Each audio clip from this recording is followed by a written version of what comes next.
Révélée au grand public en 2007, Rachel Legrain-Trapani avait été élue Miss France cette année-là.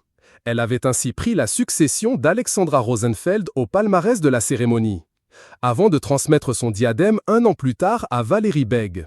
Je venais d'avoir à peine 18 ans.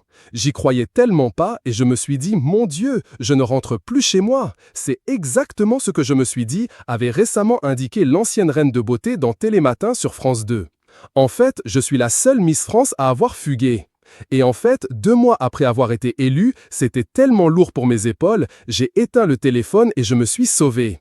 J'avais dit à ma grand-mère à l'époque, écoute, réserve une maison sur la Côte d'Opale. C'est caché en plus, je me suis cru dans un film. Ils vont me rechercher alors que pas du tout, avait ensuite ajouté Rachel Legrain-Trapani.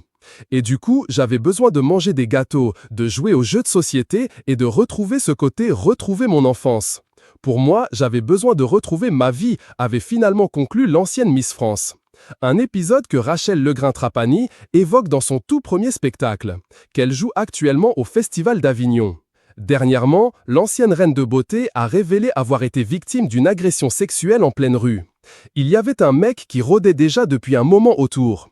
Mais moi, je n'avais pas vu naïvement, je lui ai pas prêté attention. En gros, lui après me demande une photo aussi, donc j'accepte. De toute façon, je fais des photos avec tout le monde.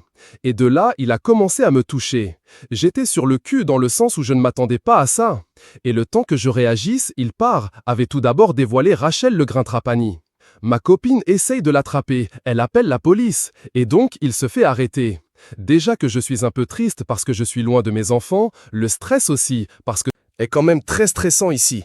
La police a super bien réagi, ils ont été vraiment très gentils, très pédagogues et tout, donc vraiment merci. Il faut faire attention tout le temps, avait ensuite ajouté l'ancienne compagne du footballeur Benjamin Pavard.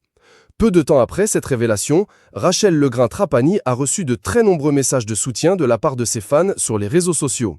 Celle qui partage désormais la vie de Valentin Léonard a finalement donné de ses nouvelles sur Instagram. C'était pas la grande forme, mais the show must go on. Merci d'avoir été là aujourd'hui et pour vos messages, a-t-elle ainsi épris pour rassurer ses abonnés.